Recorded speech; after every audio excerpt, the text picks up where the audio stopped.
శ్రీవారి ఆలయం పక్కన ఉన్న పవిత్రమైన స్వామి పుష్కరిణి మరమ్మత్తు పనులు ఆగస్టు 1 నుంచి 31వ తేదీ వరకు నిర్వహించనున్నారు. శ్రీవారి సాలకట్ల బ్రహ్మోత్సవాలను పురస్కరించుకొని ప్రతి ఏడాది పుష్కరిణి మరమ్మతులు నిర్వహిస్తారు.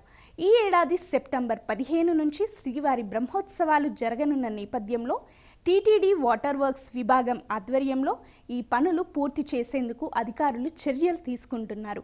భారీ వర్షాలు, తుఫాన్లు, ఇతర పరిస్థితులను దృష్టిలో పెట్టుకుని ముందస్తు జాగ్రత్తలో భాగంగా సెప్టెంబర్ 1 నుంచి 10వ తేదీ వరకు పుష్కరిణి మూసి ఉంచుతారు.